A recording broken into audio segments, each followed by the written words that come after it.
What if the daughter you never knew existed was playing the song you wrote for the woman you lost on a piano in the middle of a crowded train station, finishing the melody your guilt never could? In the heart of winter-struck New York, where ambition towers in glass and steel and silence often cloaks success, Caleb Morgan, tech mogul billionaire and self-proclaimed architect of his own destiny, finds himself haunted not by enemies or failure, but by a melody that refuses to die. Inside his penthouse, among sleek screens and polished surfaces, rests a battered old piano, a relic from another life, one filled with laughter, love, and a woman named Grace. She was the only one who ever saw the boy behind the empire, the dreamer beneath the driven. Now gone, she has left behind only a single unfinished song, Silent Star, a piece Caleb composed for her but never completed. Each night he sits before the piano, fingers trembling over the keys, but the silence persists, deeper than the absence of sound, more haunting than regret. Until one day, in the chaos of Grand Central Station, he hears that melody, completed, alive and flowing from the hands of a little girl who looks disturbingly familiar. And in that instant his world begins to shift. Winter in New York has a way of muting everything. The noise, the ambition, even the pulse of the city itself seems to retreat under the weight of snow-dusted streets and breath-fogged glass. Skyscrapers stand like frozen sentinels beneath a leaden sky, and the frantic rhythm of life slows just enough to make room for silence, a silence not of peace, but of pause. Inside a penthouse far above the ground, insulated from the sirens, footsteps and scattered horns below, Caleb Morgan stood at the window, unmoving. The world outside was draped in gray and white, a canvas devoid of warmth, and the city that had once been his playground now felt like an echo of a life too fast, too loud, and too lonely. He turned from the window and walked across the room, his leather shoes barely making a sound on the cold marble. The walls were lined with accolades, framed magazine covers, tech awards, and headlines that once fed his ego. But today, they felt like trophies from someone else's war.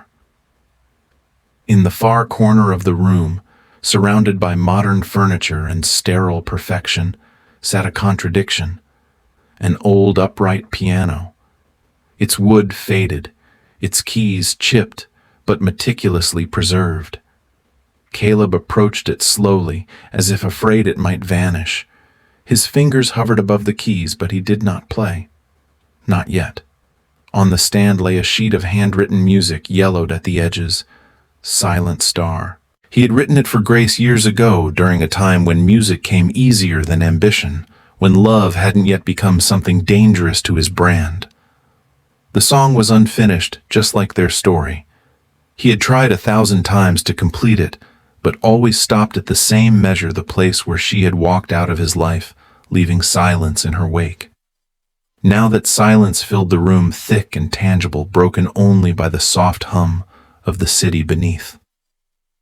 Caleb sat, his hand trembling slightly as it touched middle C, but the note never came.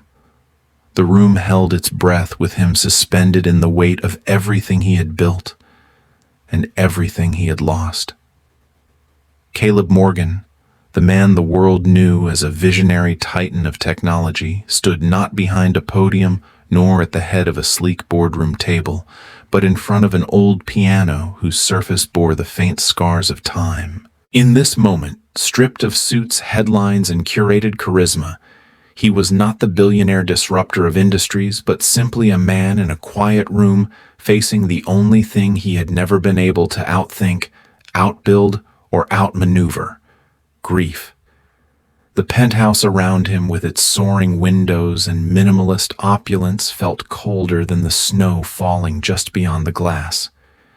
Everything was perfectly placed, designed to signal power and control. Yet the piano stood like a defiant ghost from a forgotten life, oddly small in the vast expanse of marble and steel. Caleb's posture was rigid, hands at his sides, as if approaching the piano required a kind of reverence he hadn't earned. The world below might have bowed to his will. Markets moved with his words, entire industries pivoted at his decisions. But this object, this relic of warmth and music, stood unchanged by all of it. It had belonged to Grace. He'd gifted it to her when their world was simple and filled with quiet laughter, long before the corridors of power demanded his silence in exchange for success. The piano had once lived in a sunlit loft filled with plants, books, and the smell of cinnamon tea before lawyers, investors, and late-night code replaced joy with precision. Now it stood alone, much like its owner. Caleb moved closer and placed a single hand on the faded wood, letting his fingers rest against it like one might reach for a pulse that hasn't beat in years. In front of him lay the handwritten sheet music Silent Star, a song that had once tried to say everything he never could. He hadn't touched the keys in months, not since he read Grace's obituary, not since he learned too late that the one person he once loved without condition had died with his name unspoken, a melody unfinished, and perhaps a secret neither of them ever dared to face. The piano, though battered and quiet, was never just a piano. It was a gift one Caleb had given to Grace long before he had names on buildings and a board of directors waiting on his every word. In those days he didn't own the city. He rented joy and moments, borrowed courage from her smile, and played notes that meant something more than background noise to ambition. He had found the piano at a dusty little shop tucked between a flower stall and a forgotten bookstore in Brooklyn. It wasn't expensive nor pristine, but the moment he saw it, he imagined her hands on the keys, the way her shoulders relaxed when she played, how her laughter lingered in the air after the final note faded. It was the first time Caleb had ever chosen something not for function, but for feeling. And Grace had known, of course she had. When he gave it to her, she hadn't said thank you. She had simply kissed him long and certain, as if the gesture alone said everything she needed. In a world where he had always felt like he was performing for approval, she never asked for a show. She didn't want his power, his plans, or the future he was trying to race toward. She just wanted the boy who wrote melodies in his notebook during college lectures and played with more heart than technique. That piano had sat in the center of their tiny apartment like an anchor, a reminder that not everything valuable had to be scalable or monetized. For a time, he would wake up to her playing softly in the morning, barefoot, humming without knowing. But life had a way of hardening soft things. As Caleb's star rose, their world shifted, meetings bled into midnight. Promises postponed became permanent, and slowly, without one final argument or grand betrayal, Grace faded from his life. When she left, she didn't take the piano. She left it for him as if to say, I was real, and so were you once. Now standing before it again, Caleb saw not an instrument, but a wound he had wrapped in velvet, and silence, a relic of the only woman who had ever seen the music inside him and believed it mattered. Perched delicately on the music stand of the old piano was a single sheet of manuscript paper, yellowed with time and softened at the edges as if it too had been waiting. Silent Star. The title scrawled in Caleb's handwriting, uneven and raw, a far cry from the polished signatures he now placed on multi-million-dollar contracts. The notes on the page were few but deliberate, each measure carrying the emotional weight of a man who once in his life had dared to write not for acclaim, but for love. It wasn't a complete piece, far from it.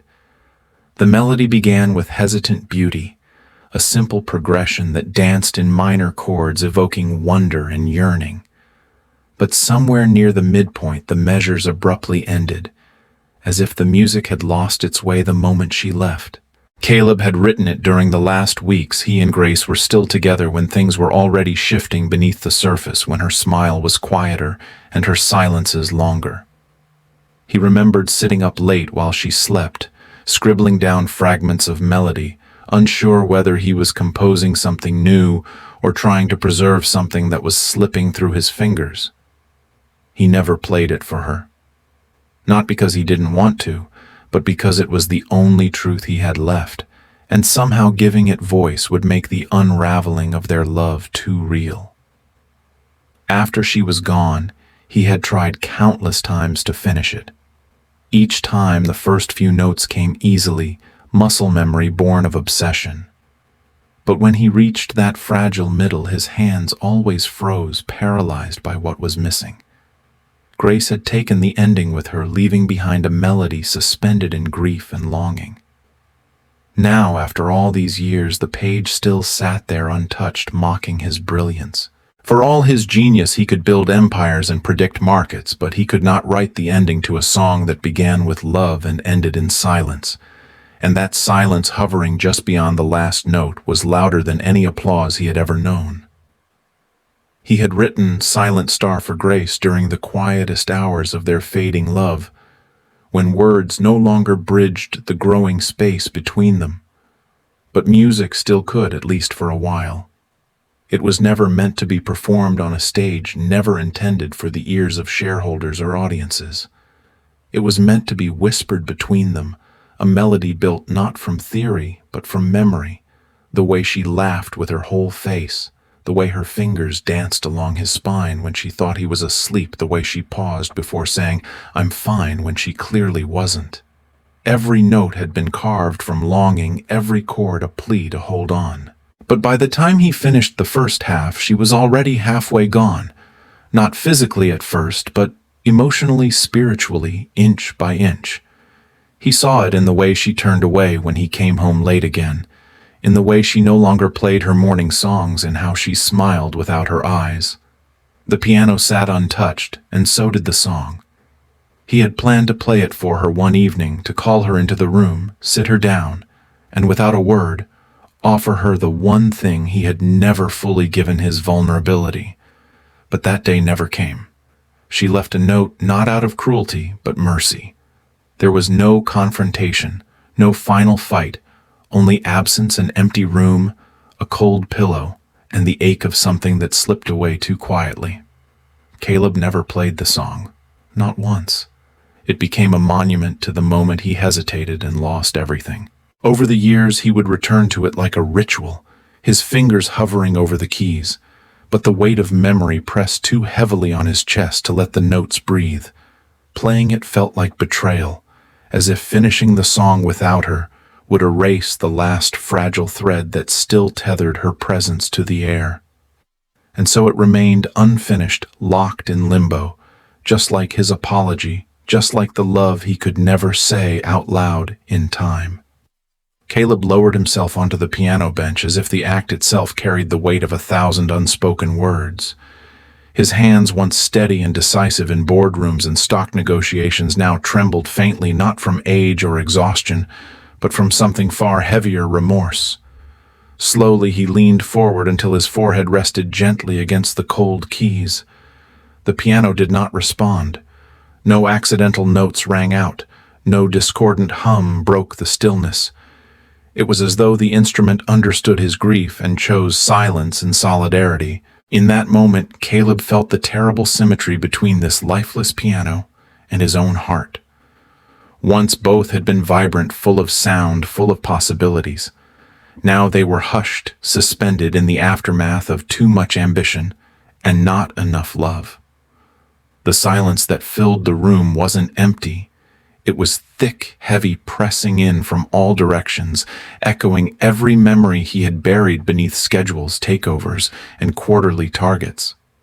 He had silenced himself for years, convincing the world, and perhaps even himself, that he had no room for regret, that success could outshine the shadows of his past. But here, in this room, in front of this instrument, with Grace's song staring back at him, incomplete, the truth was deafening. His forehead remained on the keys, the ivory cool against his skin, grounding him, accusing him. The piano, this silent, stubborn artifact of love, did not allow shortcuts or charm or ego. It demanded honesty, And Caleb had none left to give, not to it, not to her, not even to himself. He thought of Grace's laughter, once so full it made his chest ache with joy, now reduced to a phantom echo in his mind. He thought of the mornings she would play softly to wake him unaware he was already awake, pretending to sleep just to hear her longer. He thought of all the words he never said, the apologies he never made, and the song he never played. And so he sat there, forehead pressed to the keys, waiting for a sound that would not come, because some silences are not meant to be broken. Some are meant to be lived in until they teach you how to feel again. Success surrounded Caleb Morgan like a fortress, towering accolades, private elevators, bespoke suits lined with silk and tailored ego. Every corner of his life gleamed with precision, the result of decades spent mastering the art of control negotiation and calculated charm. He had everything a man was supposed to want: the penthouse view, the power to shift markets with a single phone call, and the illusion of invincibility. But no amount of success could drown the soundless ache that echoed each night when the city grew quiet and the mask of the day slipped from his face. Every evening, as the skyline darkened into a sea of glittering emptiness, he found himself pulled back, not to a deal or a deadline, but to the half-finished melody resting on that piano stand and to the memory of Grace's eyes. Those eyes, warm, clear, endlessly knowing, had once seen through the layers of ambition and caught glimpses of the man he could have been. Not the CEO, not the strategist, not the headline. Just Caleb. And it was that gaze more than any failure or loss that haunted him. He remembered how she would look at him when he played, how she didn't just hear the music, but understood it, lived inside it, breathed with it. She never asked him for more than honesty, but that was the one thing he'd never truly given her. And now, every night the silence in his penthouse roared with the sound of what might have been. He would sit in the dark, the city lights flickering beyond the glass, and feel the weight of that unfinished composition pressing against his chest like a second heartbeat. He tried to dismiss it, to pour himself another drink, to bury it beneath market projections and upcoming launches, but it always returned, that damn melody, and her eyes hovering just behind his eyelids the moment he closed them. It wasn't guilt that tormented him. It was memory. The kind of memory that doesn't fade or dull with time, but sharpens. The kind that doesn't ask for forgiveness, only to be acknowledged. And until he finished that song, until he faced her absence with the honesty he once withheld, he knew no amount of triumph would ever fill what she left behind. In the quiet corner of a modest, sunlit apartment far removed from the towering glass world Caleb inhabited, Grace sat beside a window where light spilled in like honey across the hardwood floor.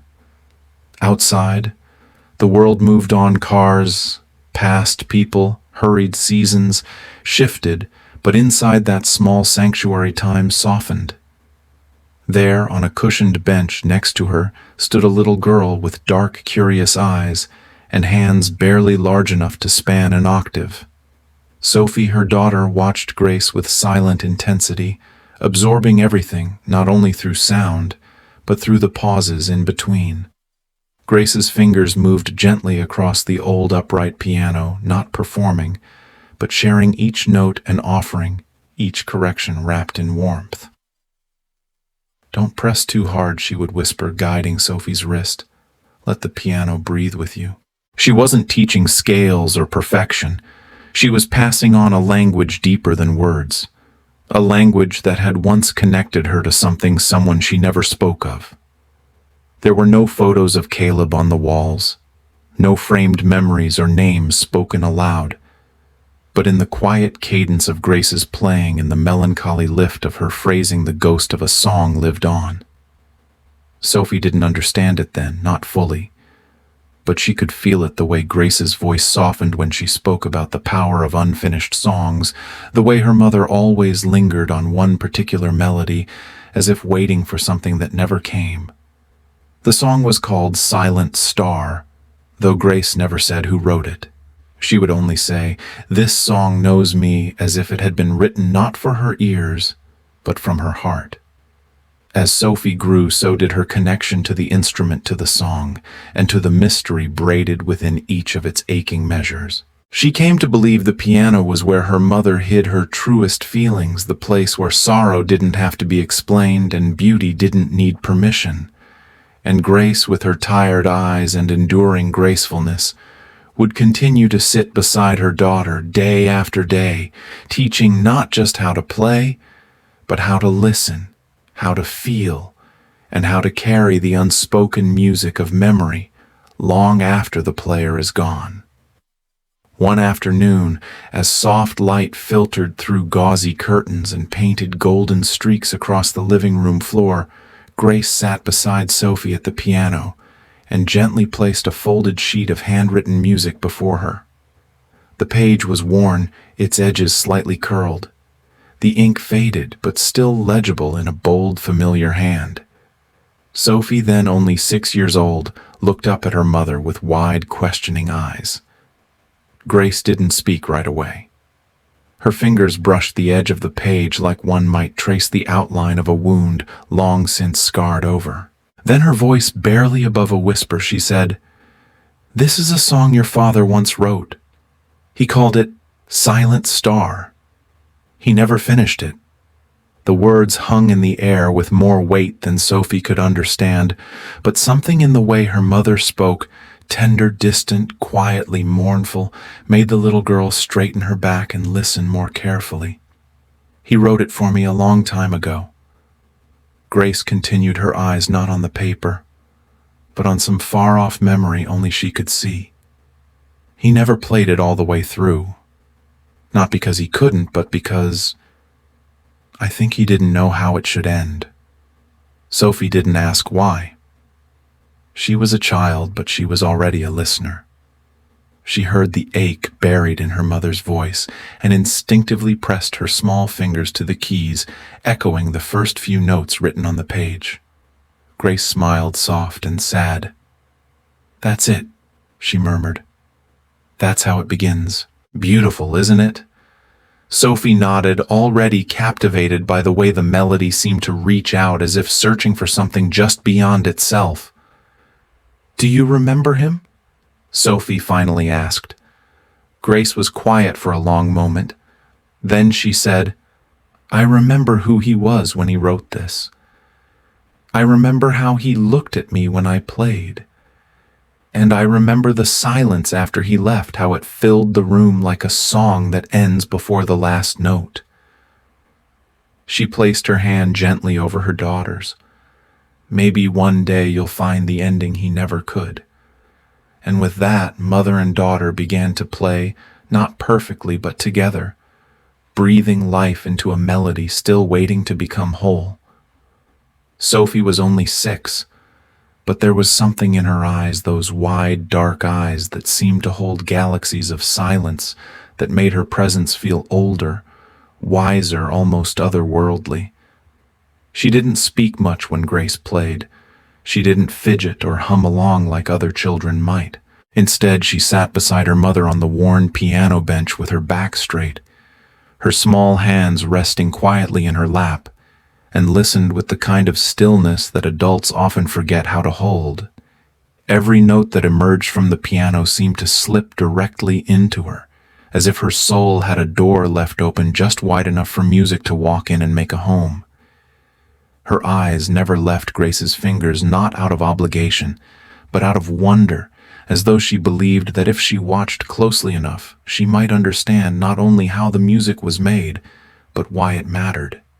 The melody of Silent Star drifted through the room in delicate fragments, halting and incomplete, but Sophie drank it in as though it were the only truth she had ever needed.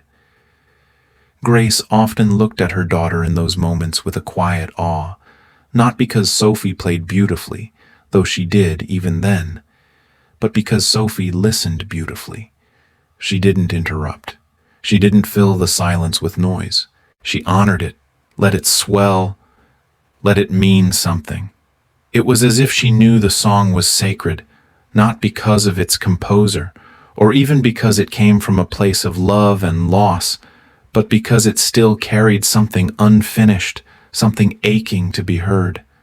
And Sophie, in her 6-year-old stillness, heard it.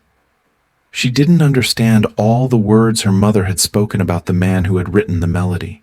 She didn't grasp the fullness of the silence that followed his absence, but she felt it, deeply, intuitively. Her silence wasn't emptiness, it was reverence. As the last note lingered in the air and faded into nothing, Sophie blinked slowly like someone returning from a place only she could reach. Then, without speaking, she reached out and touched the keys gently, 1, 2, 3 notes, testing the echo, tasting the shape of the music left behind. And in that moment, Grace knew the song was no longer just memory. It had found new ears and perhaps one day new hands to finish it. From that afternoon onward, something quiet but profound began to take root in Sophie's heart. An invisible thread stretching between each note of Silent Star and the father she had never met, never heard speak, never even seen in photographs. Her mother rarely spoke his name, and when she did, it came wrapped in silence like a fragile glass she was afraid to drop. Yet that unfinished melody, haunting and beautiful, became Sophie's first connection to him, not as a man, but as a presence woven into music, a ghost that lived between measures and lingered in every unresolved chord. Night after night, while other children her age drifted to sleep with bedtime stories or cartoons, Sophie would sit alone at the piano, her small frame barely reaching the pedals, and play the part of the song she had learned.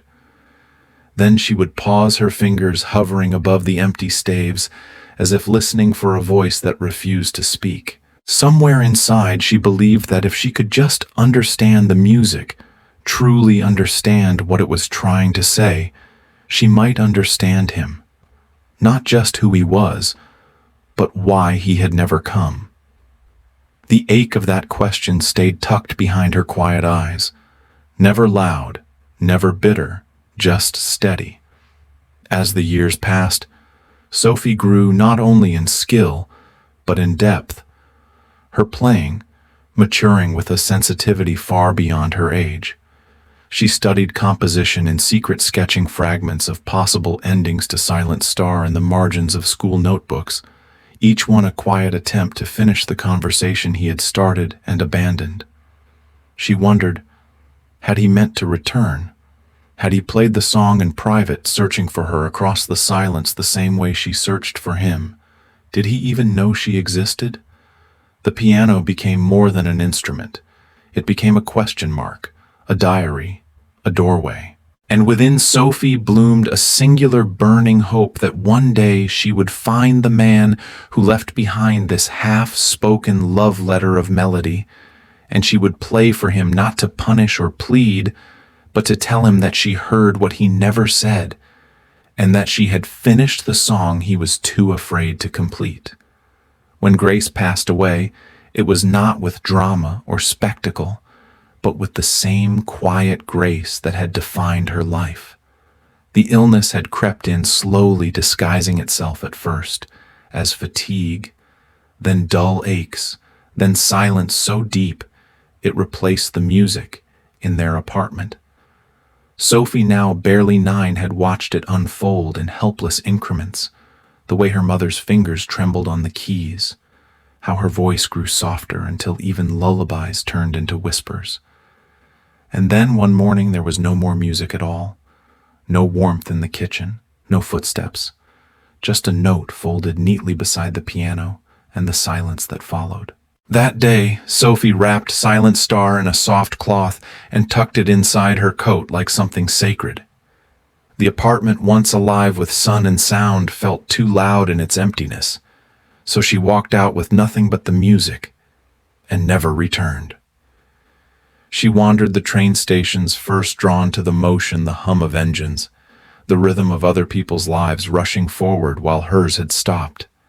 Penn Station, Grand Central, small forgotten platforms in the Bronx. each one a backdrop for a girl carrying more sorrow than luggage. She slept curled on benches, clutching the sheet music to her chest as though it could protect her. She watched musicians play for spare change and stared long at their fingers, wondering if one of them might recognize the melody tucked inside her coat. But no one ever did. She listened for a voice to name anything that might match the shape of the man her mother once loved. But no one ever said it.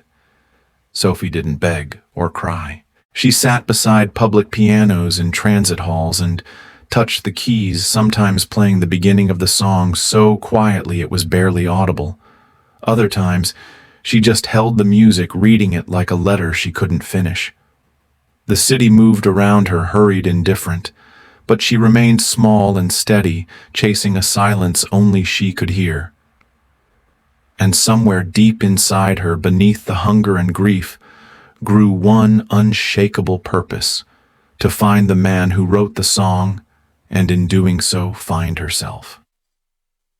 Every time Sophie sat down at a public piano in a train station, it felt like stepping into a secret ritual only she understood. She never asked for attention, never opened a case for coins, never spoke to the passers-by rushing through the terminal with their coffee cups and suitcases and headphones. She simply sat, small, quiet-weathered, far beyond her years, and began to play Silent Star. She always started at the beginning, the familiar notes written by a man she had never met, her fingers moving with a kind of reverence that made strangers slow down without realizing why. The melody unfurled gently, achingly, as if the song itself remembered its origin and was reaching back in time to reclaim it. And each time she played it, Sophie imagined that maybe, just maybe, he would hear it. Not just anyone, but him, her father, the man who had written the notes and left behind the silence. She didn't know what he looked like or even what he sounded like. She had no name, no photograph, just the shape of a melody and the echo of her mother's voice saying he never finished it. And so, Sophie played the song not for applause, not even for comfort, but as a signal, like a lighthouse casting light across the fog of a city too big to search by foot. Her music became a question thrown into the air. Are you out there? Did you forget me? Or are you listening now? Sometimes she would glance up at the crowd moving past, faces blurring together, indifferent, distracted, and wonder if he had already walked by, if he had paused for a second, and felt a flicker of recognition before disappearing again into the current. Other times, she'd close her eyes and play the final note she had added, the one she believed was meant to come next, and hope that it would find him somehow. Even when her fingers were numb from the cold or her stomach ached with hunger, she kept returning to the piano because it was the only way she knew to speak to someone she'd never met.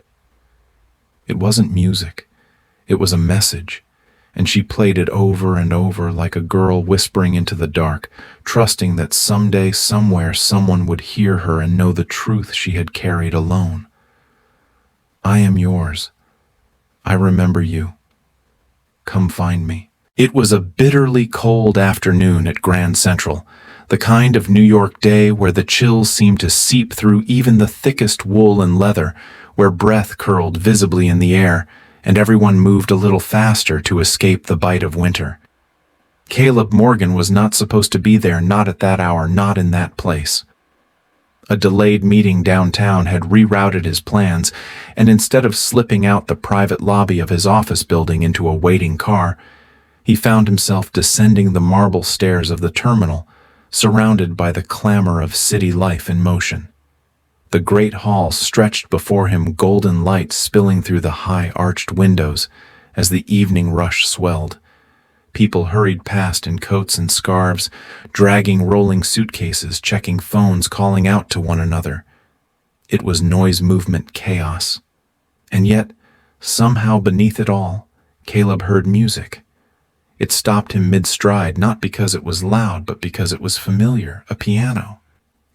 Notes drifting gently through the noise, impossibly soft, but unmistakably present, threading through the air like a whisper meant only for him.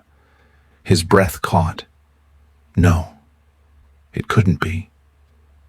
He stood still as commuters brushed past him, some grumbling, some not noticing him at all. But Caleb no longer saw them. The sound had seized him by the chest. The melody was faint, hesitant at first, but unmistakable.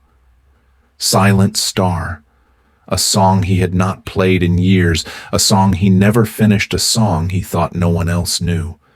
His heart began to pound, not with fear, but with something older, deeper recognition. It was like hearing a ghost speak. He turned, scanning the crowd, following the sound like a man waking from a dream. And then he saw her small, still alone, sitting at the public piano in the middle of the station, her fingers dancing across the keys, with aching precision, eyes closed, unaware of the world around her. Caleb's world tilted. He stepped forward slowly, drawn not just by the song but by the impossible question rising inside him like a tide he could not stop. Who is this girl, and how does she know my music? There was no room for doubt. As Caleb stood frozen amid the blur of commuters, his ears strained against the noise and his heart pounded with a clarity he hadn't felt in years. The girl at the piano, no older than 10, was playing his song, not a variation, not a cover, not a mere resemblance, but his composition. Silent Star, note for note, down to the unfinished phrasing he had written decades ago and abandoned like a memory too painful to complete. The melody unfolded with the same delicate ache he remembered when he first drafted it on yellowing paper back when he still believed in love, when Grace used to sit beside him and hum along as he searched for the ending that never came. But this girl, this stranger, wasn't guessing or mimicking. She knew the song. She played it not with the technical precision of a child prodigy performing a learned piece, but with the quiet intimacy of someone who understood it from the inside. Each keystroke carried intention, memory, breath. And what chilled Caleb more than anything was the detail: this song had never been published, never recorded, never played in public. He had composed it privately, gifted it only to Grace, tucked it away in the recesses of his past, as if hiding it could erase what he had lost. Yet here it was alive, being played in the middle of Grand Central Station by a child who could not have possibly known him. Caleb took a step closer, almost afraid to breathe, watching as her fingers moved through the most fragile passage, the one he had never quite been able to complete. And then, impossibly, she did complete it. The notes that followed were not his, but they fit like they were always meant to be there. Her addition was gentle, searching, but somehow right, like she had been waiting her whole life to give the song its missing ending. His breath caught. Who was she? How could she possibly know? 100 possibilities flooded his mind. Plagiarism, coincidence, hallucination. But none made sense. Only one terrifying, impossible truth hovered just beyond reason: that this girl was connected to Grace. And to him. That the music he had buried had found its way back, not through memory, but through blood. Caleb's hands trembled as he stood rooted to the floor, the sound of the piano slicing clean through the noise of the station, tunneling into a part of him he thought he'd long since buried. The girl, this girl he didn't know, was playing the song he had written in the quiet, grief-stained corners of a past life. But now something had changed. She wasn't just repeating the notes he remembered. She was continuing them, extending them, completing them. And it was the ending that undid him. Where his melody had faltered, hers rose. Where his phrasing broke off, hers carried it forward with a tenderness so sure, so confident, it felt like an answer he hadn't known he was waiting for. The final measures, soft but unwavering, unfolded with the subtle strength of a feminine voice, long withheld, not in words, but in music, the universal language that refuses to lie. The girl's hands moved with grace and boldness, and in each note, Caleb heard something distinctly other, not his, not Grace's, but a third voice born of both, shaped by neither, and utterly whole. It was not sentimental. It was not embellished. It was honest. And that honesty, more than anything, shook him. His knees weakened, a wave of nausea and awe crashing over him as the implications sank in. He had spent years avoiding that final phrase, not because he lacked the skill to write it, but because he lacked the courage to face what it meant to accept the love he abandoned, the grief he suppressed, the child he never knew existed. But this girl, with her tiny hands and steady breath, had faced it all without even knowing the full history. Her music was not asking permission. It was claiming space. It told him without apology that the silence he left behind had not stayed silent. Someone had picked up the broken melody and turned it into something new, something whole. He closed his eyes and let the final note ring out, pure and unafraid, and in that moment he realized with terrifying clarity the song had never belonged only to him, and the girl who had just finished it was his daughter. Caleb took a hesitant step forward, then another, his polished shoes clicking softly against the marble floor of Grand Central as the last note of Silent Star lingered in the air like a ghost reluctant to leave. His pulse throbbed in his ears louder than the murmurs of the crowd or the low, distant echo of the next train announcement. He couldn't feel the cold anymore. He couldn't think. All he could do was move toward the piano, drawn not by logic but by something deeper, something ancient and undeniable. And then he saw her. The girl who had played his unfinished song now sat motionless, her fingers still resting lightly on the keys as if afraid to disturb the silence that followed. Her dark hair fell in soft waves over her shoulders, a little messy, a little wild, and her coat was clearly too thin for the season.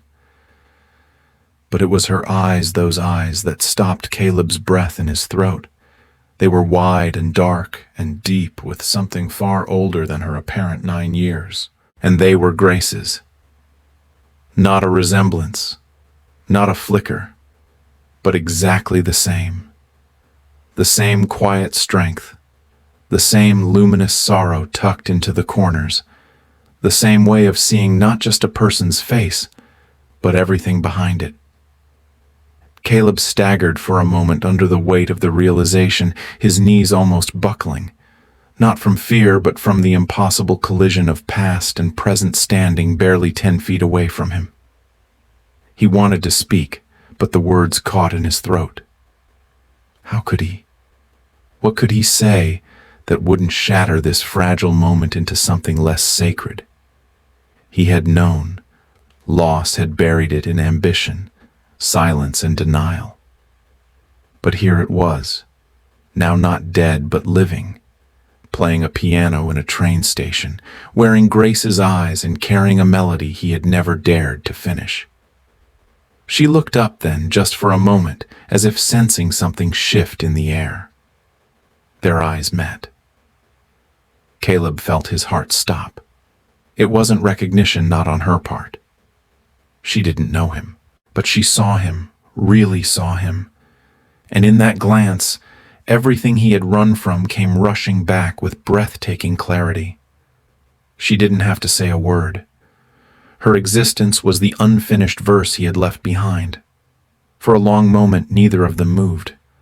The world around them continued its familiar rhythm, commuters hurrying to catch trains' announcements echoing across the station, the faint clatter of footsteps on marble, but inside that fragile stillness between two strangers, time folded in on itself.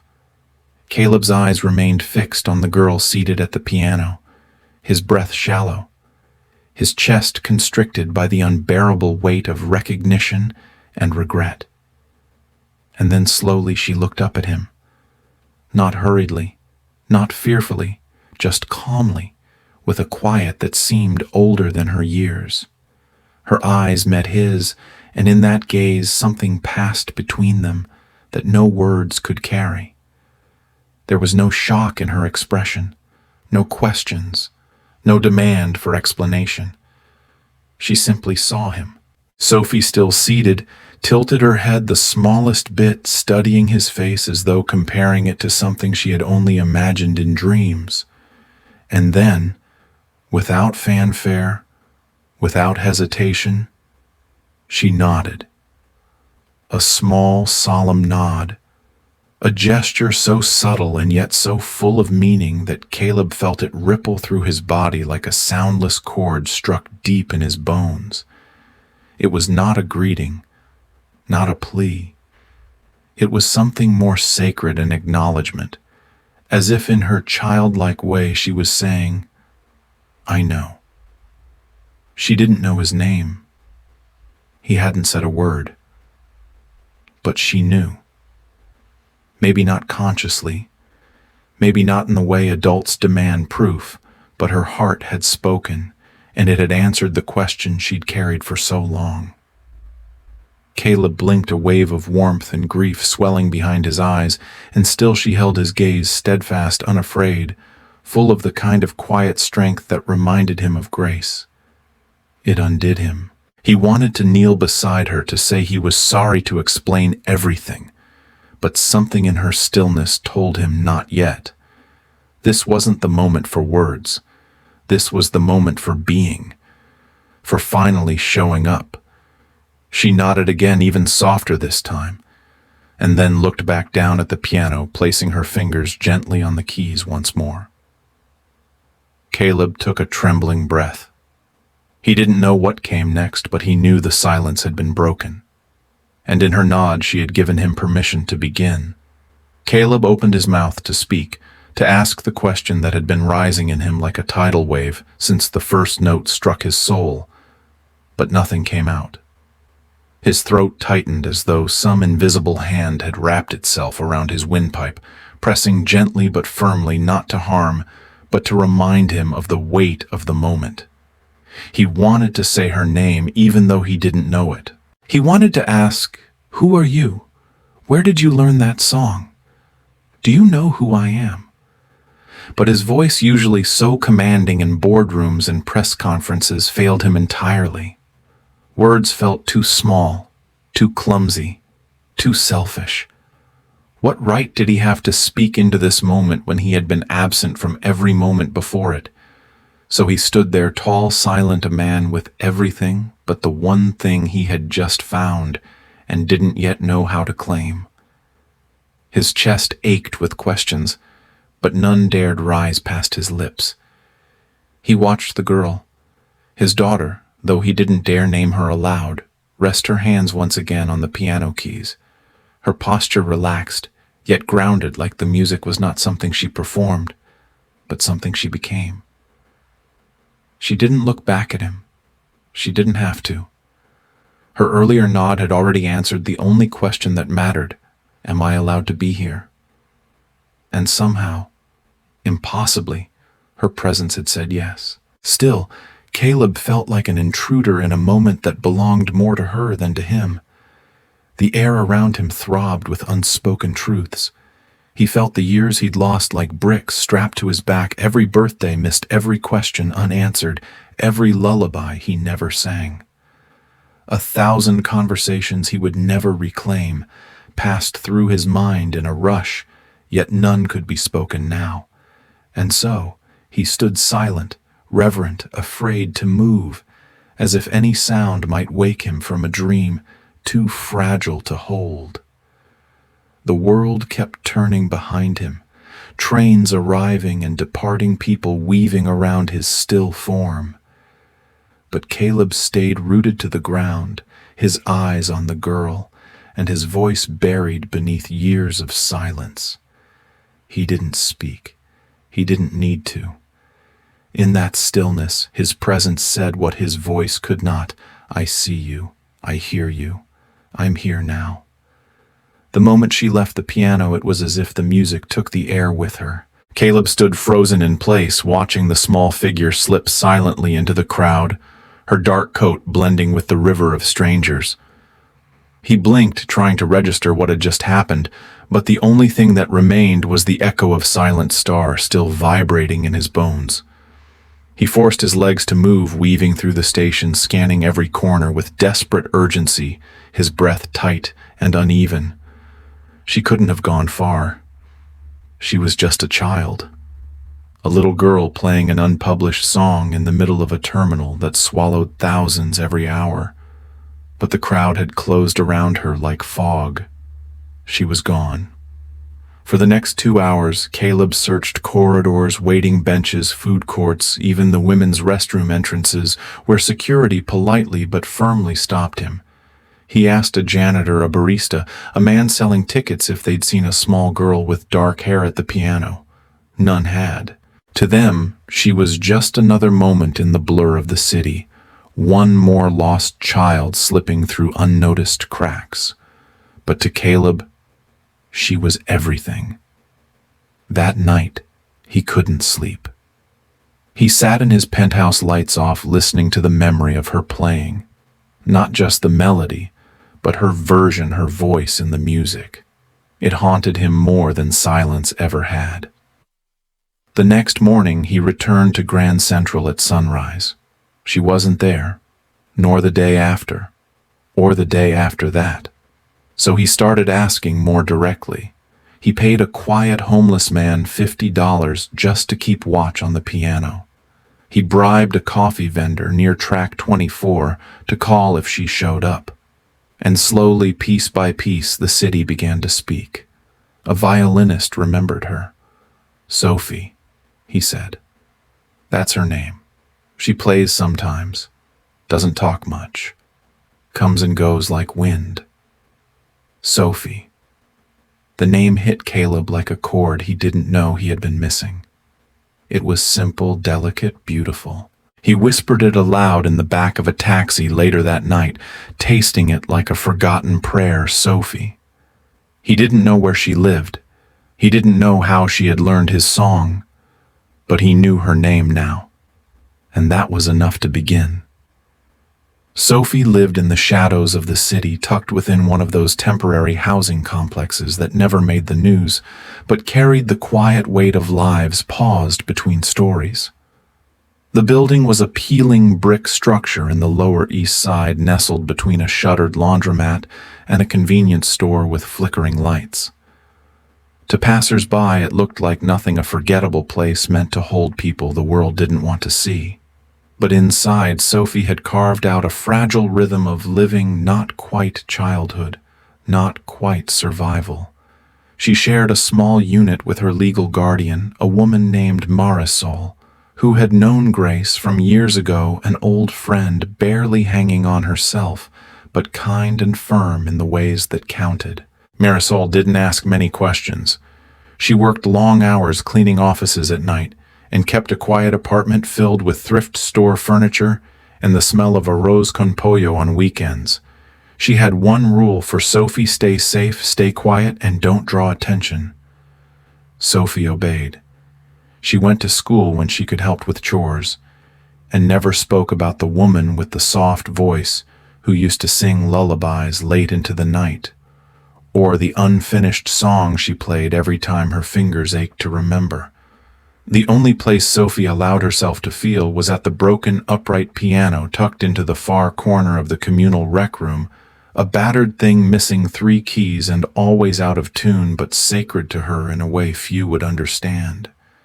She played in the early hours before the others woke, or just before dusk when the noise softened. She never performed. She never invited anyone to listen. The music was her shelter, the one place where the ache for something lost became bearable, where she could whisper to the absence and imagine it answering back. Sometimes Marisol would pause in the hallway, hand on the door frame, just listening. She never interrupted. She knew some aches couldn't be touched. Sophie never spoke of her father. She didn't know his name. But when she played as if he were listening. as if one day the music might reach him through the walls of the city, might call him, not with words, but with memory. And then maybe he would remember her too. Caleb waited nearly 2 weeks before he saw her again. It was a gray Thursday morning, the kind where the sky never fully brightened, and everything felt suspended in a low, damp fog. She was back at the piano in Grand Central, her frame smaller than he remembered, shoulders hunched slightly against the cold fingers, gliding over the keys with quiet focus. This time, he didn't hesitate.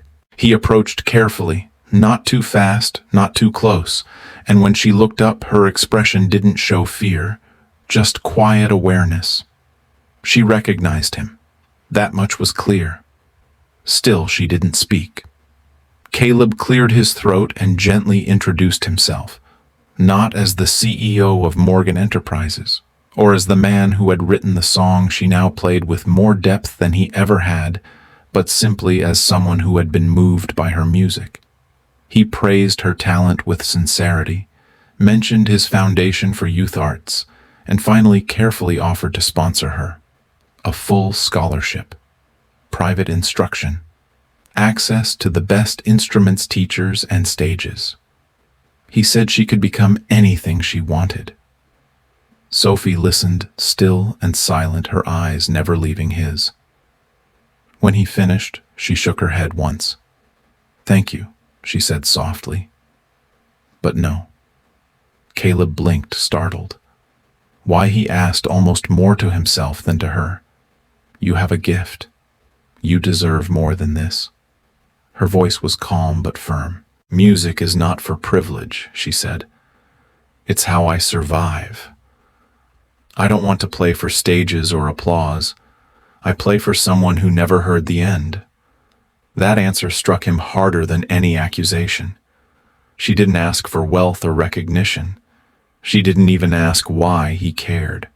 To her, his offer was not a blessing. It was a threat to the purity of what the music meant. He had come thinking he could give her the world, but she had already built one without him. He swallowed, nodding slowly, his pride humbled by the quiet force in her refusal. For her, music wasn't a stepping stone. It was an anchor. And though he had created the first notes, she had given them meaning. She turned back to the keys, and this time Caleb didn't interrupt. He listened. At night, long after the city had dimmed and the skyline flickered, like the dying embers of some mechanical fire, Caleb would sit alone at his desk, pen in hand, paper in front of him, and try to find the courage to speak to the girl who had unknowingly reassembled his soul. He began each letter with a different version of her name: "Dear Sophie," "My dearest Sophie," "To the girl who plays my song." But every time the ink barely dried before doubt crept in like fog beneath a door. What could he say that would not collapse under the weight of all he hadn't done? How do you introduce yourself to your daughter when you've already missed every birthday, every scraped knee, every whispered question in the dark? He would write, "I saw you before I knew who you were. You played something I once tried to finish. You are..." And then he'd stop. The words never made it past the edge of admission. He would read the letter back and see only cowardice masked in sentiment lines that sounded like apology, but were really excuses. Some nights he reached the brink of honesty, daring to write, "I am your father." But the shame surged too fast, too thick. He would crumple the page, toss it into the bin beside him, already filled with discarded truths. The letters never made it past the apartment walls. In daylight, he could move through the world with purpose, delegate, command build. But in the quiet hours, he was just a man staring at an empty page, afraid to claim the one thing he wanted most. It wasn't fear of rejection, it was fear of unworthiness. That if he said the words aloud, they would echo back and break him. So instead, he returned to Grand Central. He watched from a distance. Sometimes she would see him, sometimes not. and though he longed to close the gap between them, to place a letter in her hands and finally speak the truth, he told himself, not yet.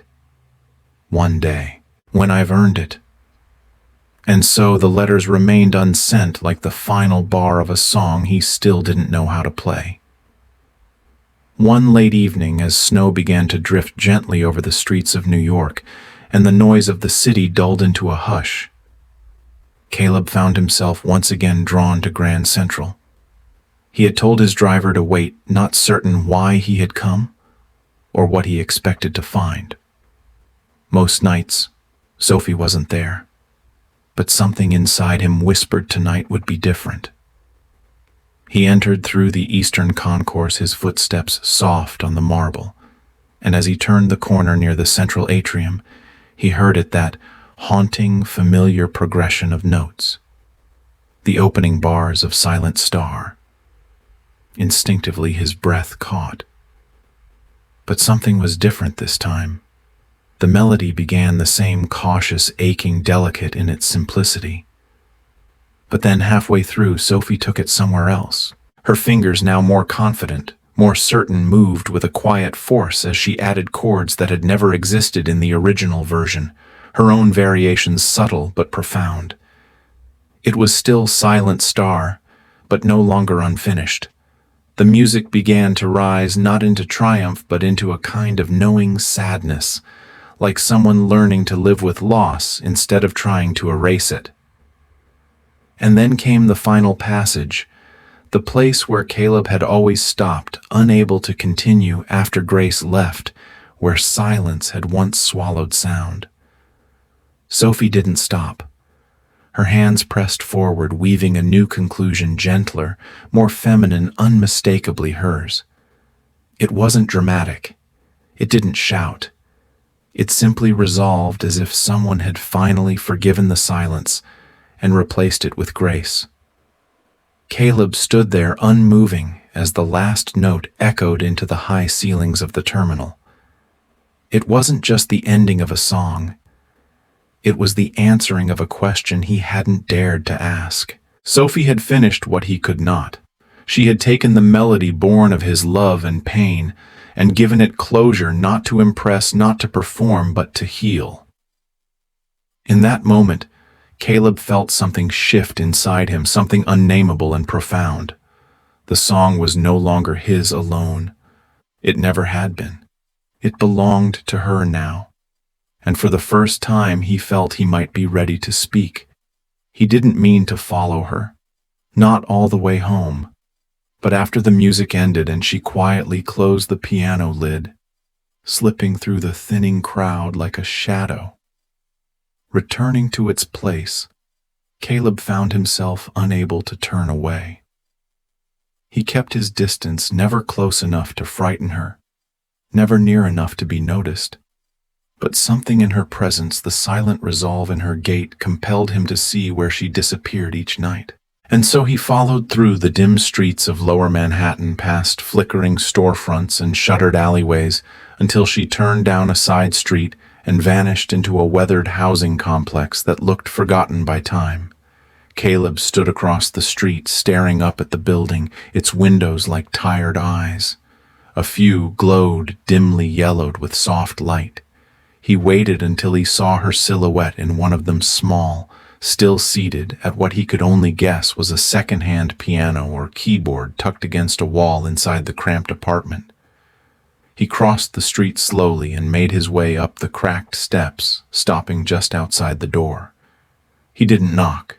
He couldn't. His hand hovered, but the weight of every year he hadn't been there pinned him in place. Instead, he leaned gently toward the peeling wood, just close enough to hear the faint notes rising from within. She was playing again. Not for anyone, just for herself, for her mother.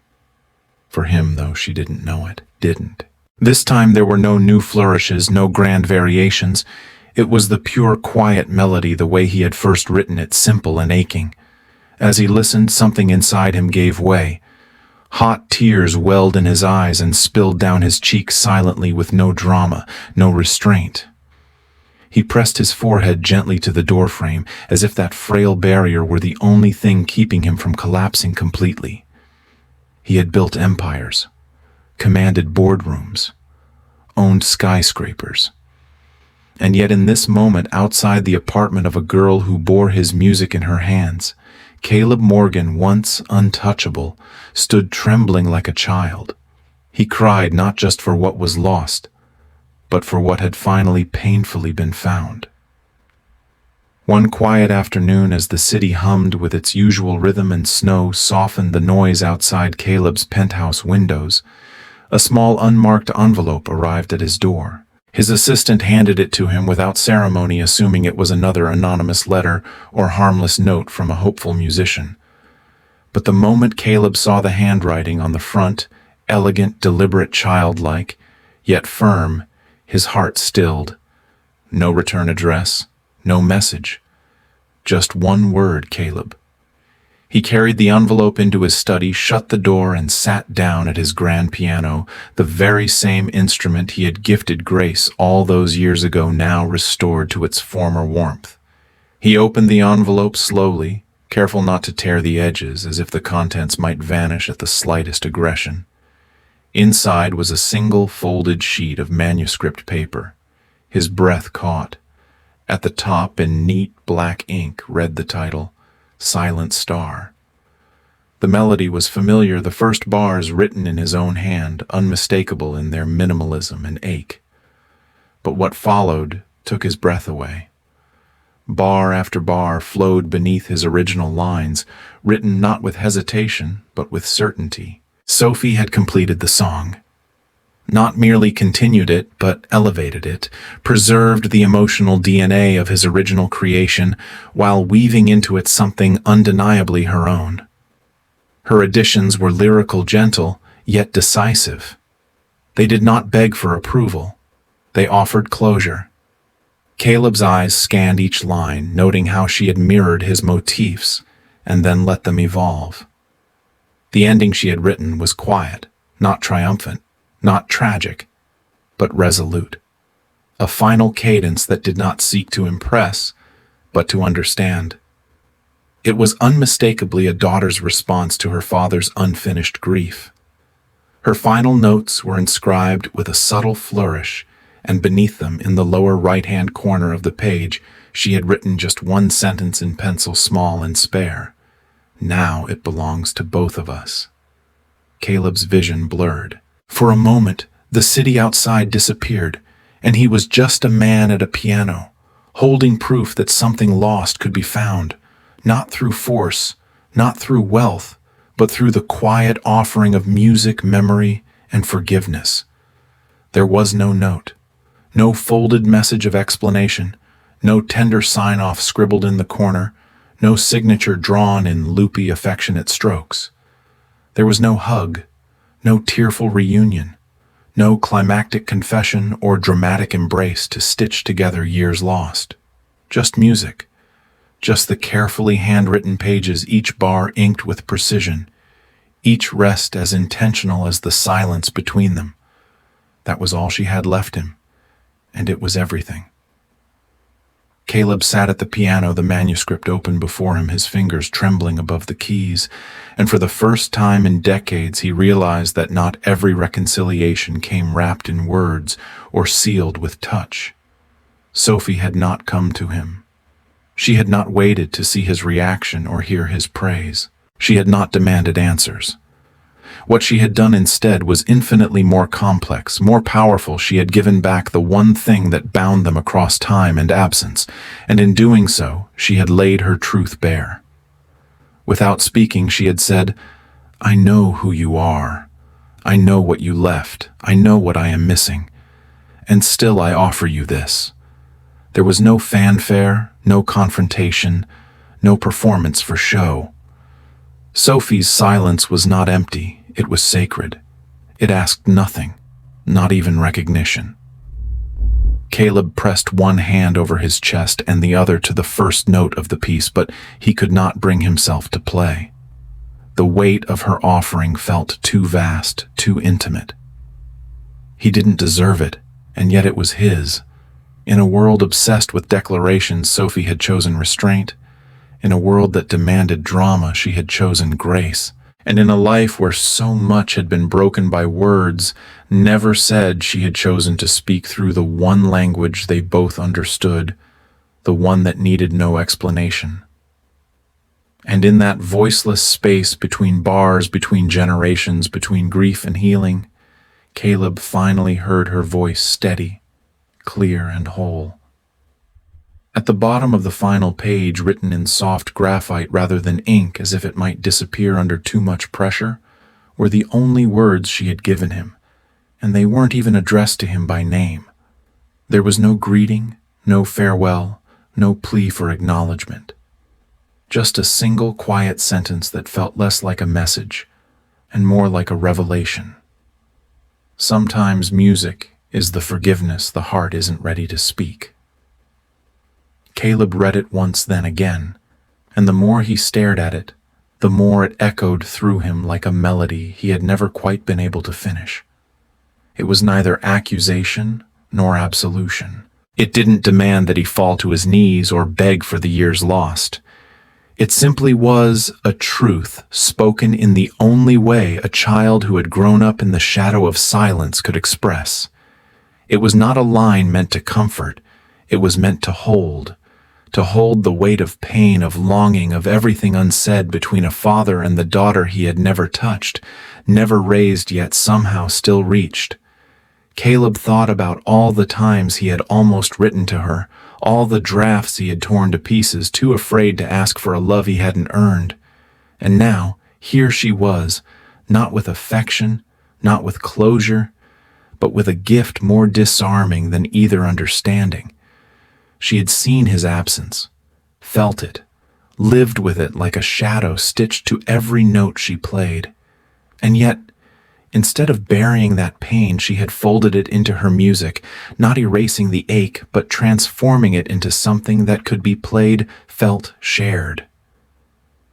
The final line didn't absolve him. It didn't erase his guilt or rewrite the past, but it told him something he didn't know he needed to hear, that there are forms of forgiveness that don't arrive with words or tears or perfect endings. Some come as unfinished songs completed by a child's quiet strength. Caleb lowered the page to his lap and stared out the window at the falling snow. The city hushed beneath its weight. He didn't cry this time. He just sat in stillness, knowing he had been given the greatest grace a broken man could hope for, not erasure of his wrongs, but the invitation to feel them, live with them, and maybe finally begin again. Caleb sat alone in the quiet stillness of his penthouse, the grand piano before him, bathed in the pale light of an overcast morning. The city beyond the windows moved as it always did, indifferent, relentless, but inside these walls time had slowed to a hush. He laid the completed sheet music on the stand with trembling hands, smoothing the paper as if it were something sacred. For years, Silent Star had existed only in fragments, a melody interrupted by grief, a song abandoned mid-breath the day Grace walked out of his life and never returned. He had tried to play it in those early years after she left, but his fingers would always falter at the same place, the silence swallowing the ending he could never write. But today was different.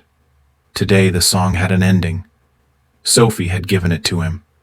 He placed his fingers on the keys, took one breath, and began.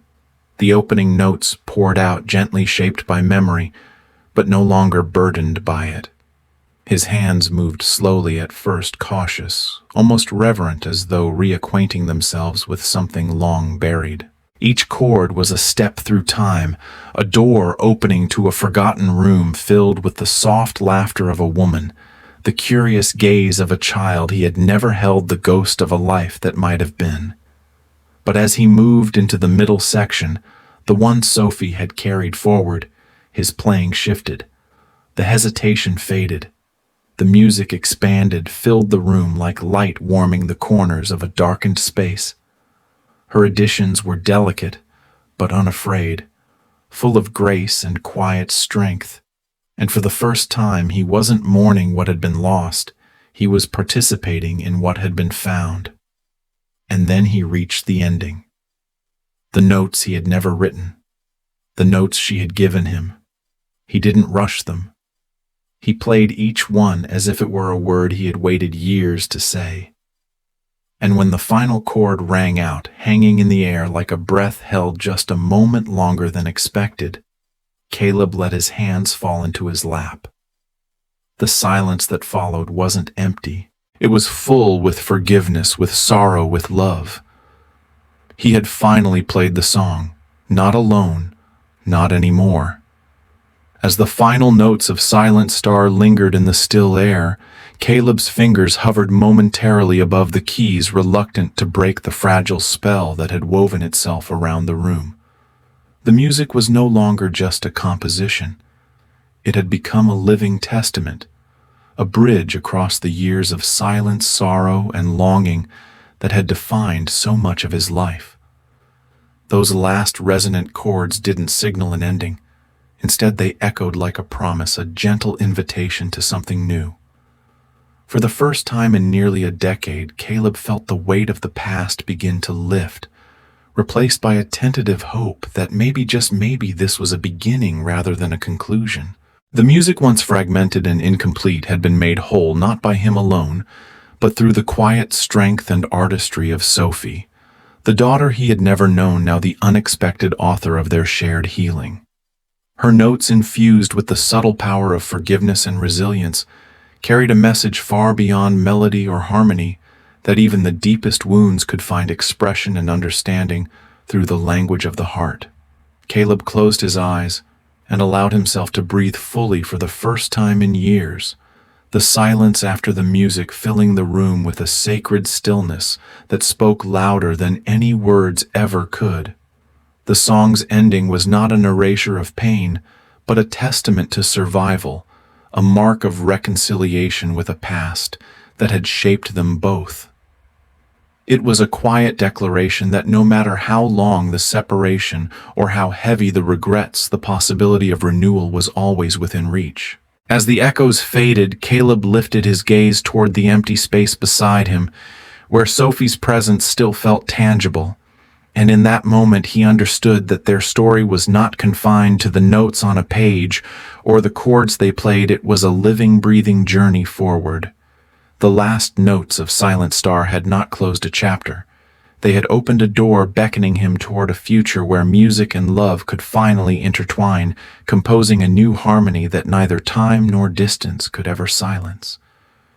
Behind the closed door, Sophie sat quietly, her small frame curled up on the worn wooden floor, eyes fixed intently on the faint echoes of the piano that spilled through the thin barrier separating them.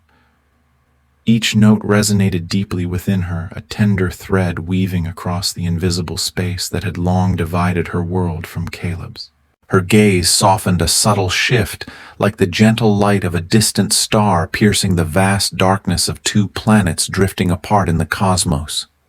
In that fragile, silent moment, the immense distance of years and unspoken words seemed to shrink, as if the music itself had reached out and bridged the gap, knitting together the fractured pieces of their story with delicate, unspoken understanding. Sophie's heart beat in time with the fading melodies, each lingering chord a quiet promise of connection, forgiveness, and hope that had been waiting patiently to be found. The once cold space between them, filled with absence and unanswered questions, now hummed with the warmth of recognition and the possibility of new beginnings. She closed her eyes briefly, letting the sounds wash over her like a balm, soothing the ache of loss and uncertainty that had shadowed her steps since childhood. It was as if the music carried not just Caleb's skillful fingers, but the essence of everything he could not yet say, the remorse, the longing, and the tentative reach toward a future where they might finally belong to each other. In that hushed moment, Sophie felt the fragile but powerful thread of their bond grow stronger, weaving silently yet unmistakably through the space between father and daughter. The music was no longer just notes on a page or a melody played alone. It had become a language of the heart, bridging time, distance, and pain. As the last echoes faded, Sophie's eyes opened slowly, now glimmering with a quiet resolve, an unspoken readiness to step forward and face the unknown, no longer as two distant worlds, but as one constellation connected by the star of a shared song that would guide them through whatever lay ahead. Life often teaches us that healing and connection don't come all at once. They are built slowly, note by note, through patience, presence, and the courage to face the past. Like Caleb and Sophie's story, many of us carry unfinished melodies within our hearts, unspoken words, lost time, and relationships waiting for a chance to be mended. The greatest lesson here is that it's never too late to reach out to forgive and to rebuild bridges that once seemed broken beyond repair. Healing begins when we choose to listen deeply, to be vulnerable, and to let go of pride or fear that keeps us apart. It reminds us that love isn't just about perfect timing or flawless beginnings. It's about showing up consistently, even when the road is difficult and the outcome uncertain. In real life, this means making space for honest conversations, embracing imperfection, and nurturing the bonds that truly matter. So if you're holding on to regrets or waiting for the right moment, remember that the first step, however small, can transform lives. Don't wait for perfection. Start where you are with an open heart. If this story moved you or reminded you of someone you care about, please share your thoughts in the comments below. Save this video to revisit when you need encouragement, and don't forget to subscribe for more stories that inspire hope, healing, and real-life lessons. Your journey matters, and together we can build a community of compassion and connection.